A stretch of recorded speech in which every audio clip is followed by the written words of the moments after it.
ఈరోజు వీడియో వచ్చేసి ఈ బాడీ పార్ట్ అయితే ఎలా స్టిచ్ చేసుకోవాలనేది నేను చూపించబోతున్నాను. ఇప్పుడు ముందుగా ఫోల్డింగ్స్ ఉన్నవి మడత పెట్టి ఉంటుంది కదండి, ఆ క్లాత్ అయితే నా వైపు వేసుకున్నాను. ఈ బాడీ పార్ట్ మనకి పెట్టికోట్ అని కూడా అంటారు. కాటన్ పెట్టికోట్స్ అప్పట్లో వాడేవారు, ఇప్పుడు బ్రా ఇలాంటివి వాడుతున్నారు కదండి. పెట్టికోట్స్ అయితే వాడేవారు అనమాట. ఈ పెట్టికోట్స్ ఇది మనకి కుట్టడం వస్తే చిన్నపిల్లల పావడాలకు కూడా ఇదే బాడీ అనేది అటాచ్ చేసుకోవచ్చండి. ఈ మోడల్లోనే కుట్టుకోవచ్చు. ఇది వస్తే కనుక అవి కూడా మనకి ఈజీగా వస్తాయి. ఇది నేను బిగినర్స్ కోసం అయితే ఈ వీడియో అయితే స్పెషల్గా చేస్తున్నాను. ఇప్పుడు నేను క్లాత్ 1/2 మీటర్ తీసుకుంటే సరిపోతుందండి. ఎవరికైనా క్లాత్ అయితే 1 మీటర్ అలా అక్కర్లేదు. అంటే బాగా లెంత్ పెద్దగా ఉన్న వాళ్ళు, లావుగా ఉన్న వాళ్ళకైతే 1 మీటర్ అలా సరిపోతుంది, కొద్దిగా మిగులుతుంది. ఇప్పుడు నేను 1/2 మీటర్ అయితే తీసుకున్నాను. అలాగే చూడండి, క్లాత్ ఫోల్డింగ్స్ మన వైపు పెట్టుకోవాలి, ఓపెన్స్ అయితే ఆపోజిట్లో పెట్టుకోవాలన్నమాట. ఈ బాడీ కటింగ్ అనేది మెయిన్ బిగినర్స్ కోసం అండి. మెయిన్ స్టార్టింగ్ ఇది నేర్చుకుంటే మనకి మెల్లిగా బ్లౌజెస్ అన్నీ ఈజీగా వచ్చేస్తాయి అన్నమాట. సో ఇప్పుడు కటింగ్ ఎలాగా అనేది నేను ఇప్పుడు మీకు చూపిస్తాను. ఇప్పుడు నేను కట్ చేసేది 36 లెంత్, అంటే నడుము 36 ఉన్న వాళ్ళకండి. సో ఇప్పుడు ఇక్కడ నేను 36 ఉంది కనుక లెంత్ 16 తీసుకుంటున్నాను. అంటే 16 తీసుకుంటే 1/2 ఇంచ్ పైన చూడండి, 1/2 ఇంచ్ ఖర్చు కోసం ఒక 1/2 ఇంచ్ తీసుకున్నాను. ఇప్పుడు కిందన 1 ఇంచ్, ఈ 16 ఇంచ్లోనే ఒక 1 ఇంచ్ డ్రా చేసుకుంటున్నాను కిందన ఫోల్డింగ్ కోసం అండి. ఈ 1 ఇంచ్ పోతే మనకి 15 ఇంచెస్ వస్తుంది అనమాట బాడీ. ఫైనల్గా ఇలాగా ఒక లైన్ అయితే గీసుకోవాలి. ఇక్కడ కూడా సేమ్ 16 ఇంచెస్కి ఒక మార్క్ అయితే పెట్టుకోవాలి. ఇలా పెట్టుకున్న తర్వాత మనకి మెయిన్ షోల్డర్ లెంత్ వచ్చేసి, షోల్డర్స్ ఉన్నాయి కదండి, షోల్డర్ లెంత్ 2.5 అయితే తీసుకోవాలండి. చూడండి, ఫోల్డింగ్స్ అయితే నా వైపు వేసుకున్నాను, మీరైతే కన్ఫ్యూజ్ కాకండి. నేను క్లాత్ అయితే సరిపోదు కనుక నేను ఫ్రంట్ పార్ట్ ఒకసారి, బ్యాక్ పార్ట్ ఒకసారి కట్ చేస్తున్నానండి. ఇక్కడ వచ్చేసి నెక్ లెంత్ 2.5 తీసుకుంటున్నాను. ఇది నెక్ వెడల్పు అనమాట. ఈ నెక్ వెడల్పు 2.5 తీసుకున్నాను. ఇది ఎవరికైనా సరిపోతుందండి. అలాగే షోల్డర్ లెంత్ వచ్చేసి 2 ఇంచెస్ తీసుకుంటున్నాను. 2 ఇంచెస్ అయితే చాలండి.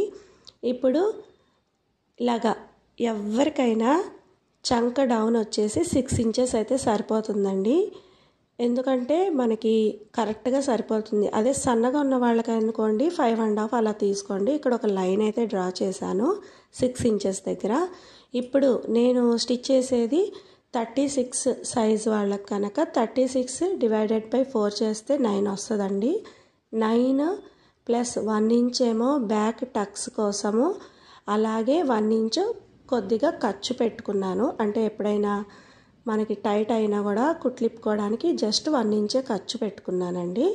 ఇప్పుడు ఇలాగ డాట్స్ వేసుకున్న తర్వాత ఇలా స్ట్రైట్గా లైన్ అయితే గీసుకోవచ్చు. చెస్ట్ లూజ్ అయితే ఏం అక్కర్లేదు, ఎందుకంటే మనకి కింద టక్స్ వేస్తాం కనుక పైన ఆటోమేటిక్గా లూజ్ అయితే వచ్చేస్తుందండి.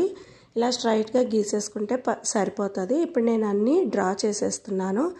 చెప్పాను కదా, అక్కడ 2 ఇంచెస్ తీసుకుంటే షోల్డర్ లెంత్ సరిపోతుంది. ఇప్పుడు బ్యాక్ పొడవు 10 తీసుకున్నానండి. చూస్తున్నారు కదండి, ఎందుకంటే మనకి బ్యాక్ అనేది పొడుగ్గా ఉంటే బాగుంటుంది, పెద్ద సైజ్ బాడీ కనుక. సో ఇక 10 తీసుకున్నాను. మీరు 8, 9 అలా తీసుకున్నా కూడా సరిపోతుంది. మరీ 6 అయితే తీసుకుంటే బాగోదండి అంతగా. ఒక జస్ట్ 1/2 ఇంచ్ రౌండ్ ఇలా పెట్టేసుకొని రౌండ్ షేప్లో వేసుకోవాలి. ఇక్కడ చంకకి 1 ఇంచ్, ఎవరికైనా 1 ఇంచ్ సరిపోతుందండి. ఇలా 1 ఇంచ్ డ్రా చేసుకొని ఇలా లైట్గా రౌండ్ షేప్ గీసుకోవాలి. ఇప్పుడు మనకి చూస్తున్నారు కదా, బ్యాక్ పార్ట్ అయితే డ్రాయింగ్ అయితే అయిపోయింది. మీకు మళ్ళీ ఒకసారి వివరంగా చెప్తాను. ఇక్కడ 36 డివైడెడ్ బై 4 అంటే 9 వచ్చింది. అలాగే 1 ఇంచ్ ఏమో ఖర్చులకి, 1 ఇంచ్ టక్స్కి యాడ్ చేసుకున్నాను. ఇది వచ్చేసి లెంత్ 10 ఇంచెస్, ఇది వచ్చేసి 2 ఇంచెస్ నెక్ లెంత్ వచ్చేసి 2.5 ఇంచెస్ అండి. ఇప్పుడు మనము దీన్ని కట్ చేసేసుకుందాము. సో ఇది కట్ చేసుకొని నీట్గా అయితే ఎక్కడ మనకి వంకర లేకుండా నీట్గా కట్ చేసుకోవాలండి. సో చూస్తున్నారు కదా, అన్నీ ఇలాగ మార్క్ అయితే చేసి ఇక్కడ 1 ఇంచ్ తీసుకున్నాను. ఇలా స్ట్రైట్ గీసేసుకున్నాను. ఇంకేం అక్కర్లేదండి. అవి మాత్రం ఎలా ఉందో అలా డ్రాయింగ్ వేసుకొని కట్ చేసేసుకోండి. ఇలా కట్ చేసుకున్న తర్వాత ఓపెన్స్ ఉన్నాయి చూస్తున్నారు కదా, ఇది ఉక్స్ పట్టి కాజా పట్టి కోసం 1 ఇంచ్ ఫోల్డ్ ఇలా చేసుకోవాలి. 1 ఇంచ్ ఫోల్డ్ చేసుకున్నానండి. ఓపెన్స్ నా వైపు పెట్టుకున్నాను. ఇప్పుడు ఫ్రంట్ పార్ట్ కట్ చేస్తున్నాను. ఇలాగా బ్యాక్ పార్ట్ని ఎలా ఉందో అలా పెట్టేయాలి. చూడండి, ఇక్కడ జాగ్రత్తగా ఫోల్డింగ్ చేసి పెట్టుకున్నానండి. ఇలా పెట్టుకోవడం వల్ల మనం ఈజీగా స్టిచ్చింగ్ చేసేటప్పుడు ముక్కలు అయ్యి అటాచ్ చేయక్కర్లేదు.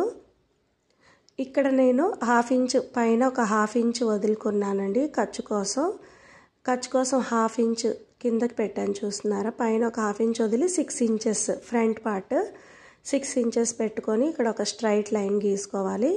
స్ట్రైట్ లైన్ గీసుకొని స్మాల్గా చిన్న కర్వ్ ఎలా ఉందో ఫ్రంట్ పార్ట్ కోసం ఫ్రంట్ నెక్ డౌన్ అన్నమాట. చూడండి ఎలా ఉందో అలాగే గీసేసుకోండి. మిగిలిందంతా ఈ ఒక్కటే ఇక్కడ మారుతుంది అనమాట. లైట్గా ఇలా కర్వ్ షేప్ గీసుకుంటే సరిపోతుంది. ఇప్పుడు చూడండి, అది ఫోల్డ్ చేసి మనం కట్ చేసుకుంటే నీట్గా వస్తుంది అనమాట. ఎందుకంటే మనకి ఉక్స్ పట్టి కాజా పట్టి మళ్ళీ అటాచ్ చేయడం అదంతా కష్టం కదండి. సో చాలా ఈజీగా బాడీ కటింగ్ అయితే చేసేసుకోవచ్చు. ఇది పావడాలకి, పిల్లలు పావడాలు ఉంటాయి చూసారా, పట్లంగాలు అవి, వాటికి కూడా ఇలాగే ఉంటుందండి సేమ్ కటింగ్. సో ఇది మీకు నచ్చితే కనుక తప్పకుండా ఛానల్ని సబ్స్క్రైబ్ చేసుకోండి. స్టిచ్చింగ్ వీడియో నెక్స్ట్ వీడియోలో పెడతాను.